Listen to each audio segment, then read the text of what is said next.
السلام علیکم ورحمۃ اللہ وبرکاتہ۔ دوستو، میں ہوں فیض ملک اور آپ دیکھ رہے ہیں ہمارا یوٹیوب چینل اسلامی اخلاق۔ تو ویڈیو کو شروع کرنے سے پہلے میں آپ سے یہ گزارش کرتا ہوں کہ اگر آپ ہمارے چینل پر پہلی بار آئے ہیں تو ہمارے چینل کو آپ سبسکرائب کر لیں اور ساتھ میں بیل کے آئیکن پر بھی کلک کر دیں تاکہ ہماری ہر نئی آنے والی ویڈیو سب سے پہلے آپ کو ملتی رہے۔ چلیے اب ویڈیو شروع کرتے ہیں۔ دوستو، کہا جاتا ہے کہ فرعون نے اپنے وزیر حامان کو محل بنانے کا حکم دیا تو اس نے اینٹوں کو پکانے اور چونا تیار کرنے کا کام فوری طور پر شروع کر دیا، اور ہر وہ چیز جو عمارت تیار کرنے کے لیے ضروری ہوتی ہے اس کا انتظام کیا جانے لگا۔ ساری دنیا کے کاریگروں کو اکٹھا کیا گیا اور کہتے ہیں کہ مزدوروں کے علاوہ صرف کاریگروں کی تعداد ہی 50,000 کے لگ بھگ تھی۔ 7 سال کے عرصے میں یہ محل تیار ہوا اور اس کی اونچائی اس قدر بلند تھی کہ جب سے آسمان اور زمین پیدا ہوئے تو اس وقت سے اس کی کوئی مثال نہیں ملتی، اور وہ محل فرعون کی خواہش کے مطابق تیار کیا گیا تھا۔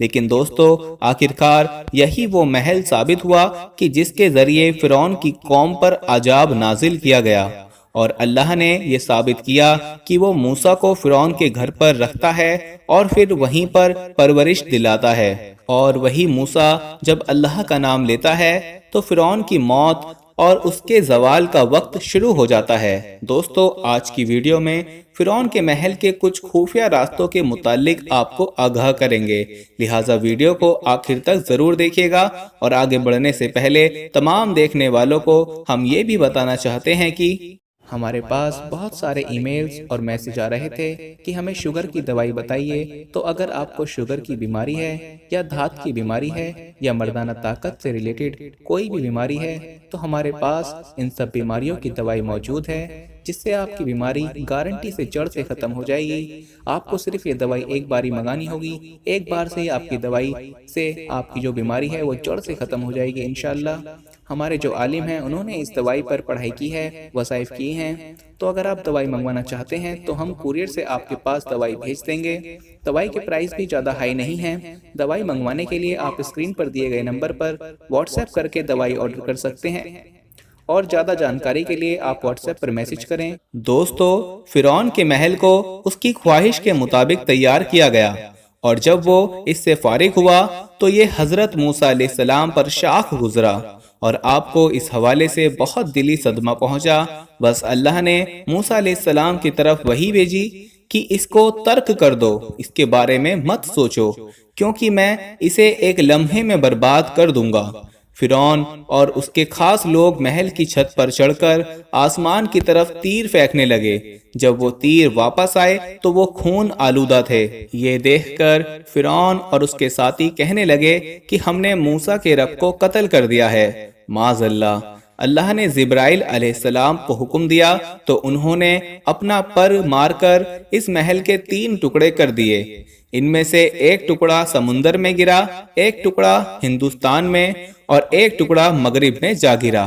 روایت میں یہ بھی آتا ہے کہ ان ٹکڑوں میں سے ایک ٹکڑا قوم فرعون پر بھی گرا تھا، جس سے 10 لاکھ فرعونی لوگ ہلاک ہو گئے تھے۔ اور یہ بھی روایت موجود ہے کہ جو لوگ اس محل کو بنانے میں شریک تھے ان میں سے ہر کوئی ڈوب کر یا جل کر یا کسی آفت کا شکار ہو کر مر گیا تھا۔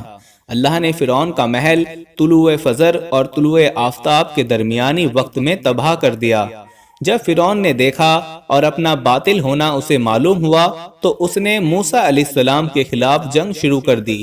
پھر اللہ نے ان کو معجزوں سے آزمایا، اور ان معجزوں میں عصائے کلیمی، ید بیضا، طوفان، ٹڈی دل، چوہے اور مینڈک، خون، صورتوں کا بدل جانا اور دنیا کا پھٹ جانا شامل تھا۔ فرعون کے محل کے متعلق بھی یہ آتا ہے کہ فرعون نے خدائی کے دعوے سے پہلے محل بنوایا تھا، اور اس نے مرکزی دروازے پر بسم اللہ الرحمن الرحیم لکھوا رکھا تھا۔ جب اس نے خدائی کا دعویٰ کیا اور حضرت موسیٰ علیہ السلام نے اس کو اللہ پر ایمان لانے کی دعوت دی تو فرعون نے انکار کر دیا اور سرکشی کی راہ اختیار کر لی۔ حضرت موسیٰ علیہ السلام نے اللہ کی بارگاہ میں عرض کیا کہ اے مالک، میں بار بار اسے تیری طرف بلاتا ہوں لیکن یہ ہر بار برائی سے باز نہیں آتا۔ مجھے اس میں کوئی بھلائی نظر نہیں آتی۔ اللہ رب العالمین نے فرمایا کہ اے موسیٰ، تم اسے ہلاک کر دینا چاہتے ہو، تم اس کے کفر کو دیکھ رہے ہو اور میں اپنا نام دیکھ رہا ہوں جو اس نے اپنے دروازے پر لکھوا رکھا ہے۔ دوستو، ایک لمحے کے لیے یہ بھی خیال تو کیجئے کہ اگر اللہ رب العالمین کا نام ہمارے گھروں کے دروازے پر اور ہمارے دلوں کے دروازے پر لکھا ہو تو یہ کیسے ممکن ہے کہ ہمارے گھر میں کوئی حرام چیز داخل ہو اور ہمارے دل سرکشی میں ڈوب جائیں۔ دوستو، فرعون کے محل کے حوالے سے یہ خبر بھی سامنے آ رہی ہے کہ جو اس کا ٹکڑا ہندوستان میں گرا تو یہ وہ ٹکڑا تھا کہ جو کہ خفیہ طور پر تعمیر کیا گیا تھا۔ اس محل کی تعمیر میں 7 سال کا عرصہ لگا تھا، اور جب سوشل میڈیا پر کچھ بحث ایسی سامنے آ رہی ہے جس میں لوگوں کا یہ کہنا ہے کہ وہ ٹکڑا جو ہندوستان میں گرا تھا اس کو تلاش کر لیا گیا ہے، اور اس میں خفیہ راستے بھی تلاش کیے جا رہے ہیں جو فرعون نے خود چھپنے اور بھاگنے کے لیے تعمیر کر رکھے تھے۔ ان میں کتنی حقیقت ہے، کتنی سچائی ہے، یہ تو کوئی نہیں جانتا، کیونکہ فرعون کے محل کے متعلق کوئی بھی صحیح سند اور روایت ابھی تک سامنے نہیں آ سکی کہ اس کے جو ٹکڑا ہندوستان میں گرا تھا وہ کب اور کہاں پر موجود ہے۔ لہٰذا اس کے مطابق آپ کیا سوچتے ہیں؟ کمنٹ سیکشن میں ہمیں ضرور آگاہ کیجیے گا، ہم آپ کی رائے کو بہت زیادہ اہمیت دیتے ہیں۔ دوستو، فرعون دراصل مصر کا ایک بادشاہ تھا جو کہ زمین پر اب تک کا سب سے بڑا شیطان ڈکٹیٹر تھا۔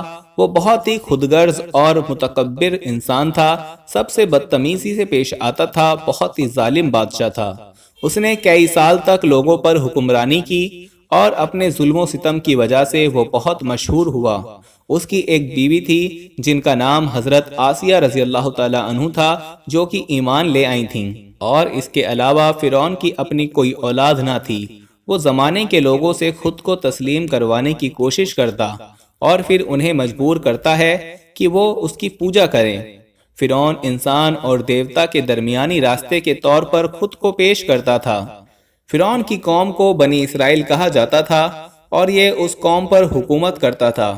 فرعون نے اپنی عظیم یادگاریں تعمیر کروائیں اور ان کی وجہ سے وہ لوگوں پر رعب ڈالنے کی کوشش کرتا تھا، لیکن فرعون کی موت دنیا کی سب سے افسوسناک موت تھی، اور جب کوئی خدائی کا جھوٹا دعویٰ کرے تو پھر اس کا انجام بھی یہی ہوتا ہے۔ دوستو، اللہ رب العالمین ہر چیز پر قادر ہے، اور پھر وہی موسیٰ کو فرعون کے گھر میں پرورش دلاتا ہے۔ فرعون کا زوال تو اسی وقت شروع ہو گیا جب اس نے خواب میں یہ دیکھا تھا کہ بیت المقدس کی جانب سے ایک آگ نکلی ہے اور اس نے تمام مصر کو اپنے قبضے میں لے لیا ہے اور تمام بنی اسرائیل کو جلا کر راکھ کر دیا ہے۔ فرعون نے جب اس کی تعبیر پوچھی تو پتا چلا کہ مصر میں بنی اسرائیل میں ایک بیٹا پیدا ہوگا جو کہ فرعون کی حکومت، اس کے چاہو جلال اور اس کے متکبرانہ انداز کو ختم کر کے فرعون کو نیست و نابود کر دے گا۔ لہٰذا فرعون نے بنی اسرائیل میں پیدا ہونے والے ہر لڑکے کو قتل کرنے کا حکم جاری کر دیا۔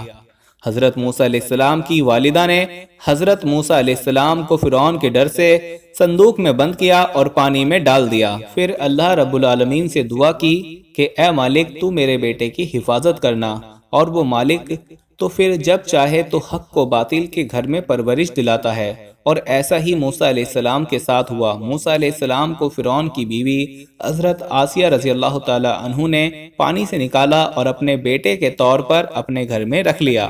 پھر حضرت موسیٰ علیہ السلام کی وہاں پر پرورش ہوئی اور حضرت موسیٰ علیہ السلام ہی فرعون کے خاتمے کی وجہ بنے۔